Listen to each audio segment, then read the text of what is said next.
Hello everyone, welcome to the class. So as you all know that we have started ancient history series and जिसमें हम cover कर चुके हैं unit first which was territorial states and the rise of mahajanapadas and जिसमें हमने discuss किया था उसका first subtopic factors responsible for second urbanisation. Then हमने डिस्कस किया था महाजनपदास के बारे में। देन थर्ड सब टॉपिक में डिस्कस किया था राइज ऑफ मग्ध के बारे में एंड उसके कॉजेज़।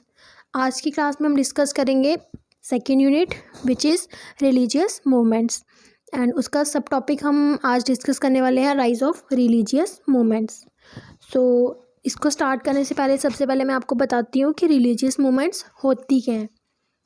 रिलीजियस मूवमेंट्स कुछ ऐसी सोशल मूवमेंट्स होती हैं जिनका एम क्या होता है कि वो जो एग्जिस्टिंग रिलीजियस ऑर्गेनाइजेशंस हैं उनको चेंज करना है, क्योंकि वो कुछ ऑर्थोडॉक्स टाइप के लोग होंगे ऐसे रिलीजियस ग्रुप्स में, और एस्टेब्लिश करनी है न्यू रिलीजियस ग्रुप्स जिसमें कि ऐसे पीपल होंगे जिनकी थिंकिंग थोड़ी लिबरल होगी।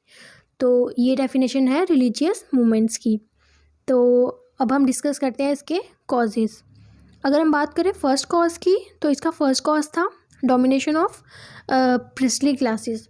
तो पहले हम जैसे कि पढ़ चुके हैं कि पोस्ट वैदिक एज में क्या हुआ करता था, 4 टाइप के वर्णास हुआ करते थे, Brahmins, Kshatriyas, वैश्यास and Shudras.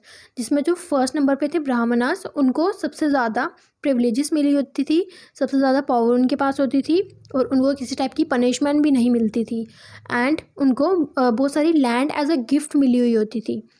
And second number पे कौन थे, क्षत्रियास। क्षत्रियास का काम क्या होता था, उनको एज अ किंग काम करना होता था एंड उनको अपनी टेरिटरी को प्रोटेक्शन प्रोवाइड करनी होती थी। वॉर वगैरह फाइट करना ही इनका काम हुआ करता था। एंड क्षत्रियास जो थे ब्राह्मण की डोमिनेशन से खुश नहीं थे, वो चाहते थे कि ब्राह्मण जो है उनको भी तो इक्वल, क्षत्रियास एंड ब्राह्मण को इक्वली ट्रीट किया जाए, उनको क्यों सबसे ज़्यादा प्रिविलेजेस मिलती हैं। तो इस चीज़ से, इनकी डोमिनेशन से जो क्षत्रियास थे वो खुश नहीं थे। एंड जो बुद्ध और महावीरा जो थे वो दोनों क्षत्रिय वंश से बिलोंग करते थे। एंड कुछ बुद्धिस्ट टेक्स्ट में ये भी माना जाता है कि वो क्लेम करते थे कि रिजेक्ट करो ब्राह्मण की, जो ब्राह्मण है उनकी जो सुपीरियॉरिटी है उसको रिजेक्ट करो। कुछ बुद्धिस्ट टेक्स्ट में ऐसा पाया गया है और वो ऐसा मानते थे कि जो क्षत्रियज हैं उनको ब्राह्मण से भी ऊपर रखा गया है, कुछ टेक्स्ट में ऐसा डिस्कस किया गया है। तो ये फर्स्ट रीज़न था इसका न्यू रिलीजन के आने का, क्योंकि उस टाइम पे जो ब्राह्मण थे वो बहुत ज़्यादा डोमिनेट कर रहे थे। अगर हम सेकेंड रीज़न की बात करें तो वो है rise of new agriculture economy, जिसकी वजह से एनिमल हस्बेंड्री जो थी उसकी नीड और ज़्यादा बढ़ गई थी। अगर हम 6th सेंचुरी BC की बात करें तो उस टाइम पे जो इकोनॉमिक सेंटर और पॉलिटिकल एक्टिविटी का सेंटर हुआ करता था वो हरियाणा एंड वेस्टर्न यूपी में हुआ करता था। एंड देन वो शिफ्ट हो गया ईस्टर्न यूपी एंड बिहार की साइड। ऐसा क्यों हुआ, क्योंकि वहाँ की लैंड जो थी वो बहुत ज़्यादा फर्टाइल थी एंड वहाँ पे रेनफॉल जो थी वो बहुत ज़्यादा एबंडेंट थी, जिसकी वजह से लैंड जो हुआ करती थी वो बहुत फर्टाइल हुआ करती थी। और लोग जो थे ज़्यादा से ज़्यादा उन्होंने ऑयरन टूल्स यूज़ करना स्टार्ट कर दिया, लाइक प्लोशेयर एग्रीकल्चर के लिए। एंड अगर वो प्लोशेयर को यूज़ करेंगे तो उनको उसके लिए बुलक्स चाहिए होंगे, एंड बुलक्स अगर चाहिए होंगे तो जो ओल्ड एज सेक्रीफाइसेस पहले पहले परफॉर्म करते थे, उनका ओल्ड एज कस्टम था वैदिक एज में, तो ये ख़त्म हो जाएगा। क्योंकि अगर एनिमल को सेक्रीफाइस कर देंगे तो फिर वो प्लोशेयर किसके साथ चलाएंगे, क्योंकि उसके लिए तो उनको एनिमल चाहिए होंगे ना। तो इसलिए उन्होंने क्या किया, अब जैसे ही एग्रीकल्चर इकोनॉमी बढ़ रही है वैसे ही उनको एनिमल ज़्यादा चाहिए और वैसे ही एनिमल का सेक्रीफाइस अब कम होना स्टार्ट हो गया। तो जो न्यू रिलीजन का राइज हो रहा था वो भी इस चीज़ को बिल्कुल मना करते थे कि सेक्रीफाइस जो है वो नहीं करना चाहिए, ये वायलेंट काम होता है, ऐसा नहीं करना चाहिए।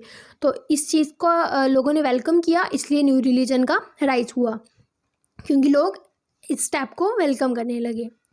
नेक्स्ट अगर हम थर्ड स्टेप की बात करें, थर्ड रीज़न की बात करें तो वो था वैश्यास और अदर मर्केंटाइल क्लासेस जो थी वो भी इनको Buddhism and Jainism new religion को क्यों फेवर कर रही थी, क्योंकि न्यू रिलीजन के आने की वजह से उनकी सोशल एंड इकोनॉमिक लाइफ जो थी वो अच्छी हो रही थी, वो पीसफुल लाइफ लीड कर रहे थे एज़ कम्पेयर टू अगर वो पहले की बात करें तो।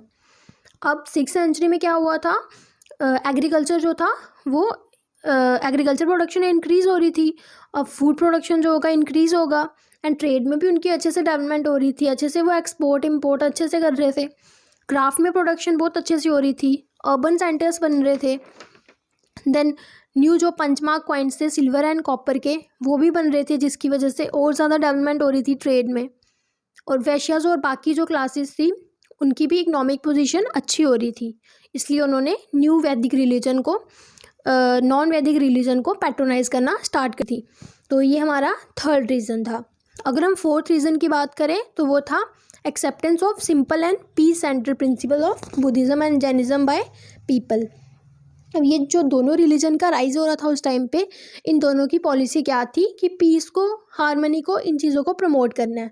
तो लोगों ने न्यू रिलीजन को वेलकम किया क्योंकि ये पीस एंड सोशल इक्वालिटी को प्रमोट कर रहे थे and simple and aesthetic living कर रहे थे। एंड लोग जो थे उनको जो ओल्ड एज जो सोशल प्रॉब्लम्स थी बाकी उनकी, उससे रिलीफ मिल रहा था एंड वो अनकरप्ट एंड पीसफुल लाइफ जी रहे थे एज़ कम्पेयर टू पहले रिलीजन के में अगर हम देखें तो यही हमारे 4 मेन रीजंस थे जिसकी वजह से राइज हुआ था रिलीजियस मूवमेंट्स का। तो बाकी जो है जैनिज़्म एंड बुद्धिज़्म का राइज वो हम नेक्स्ट की क्लास में डिस्कस करेंगे। तो मिलते हैं हम कल की क्लास में।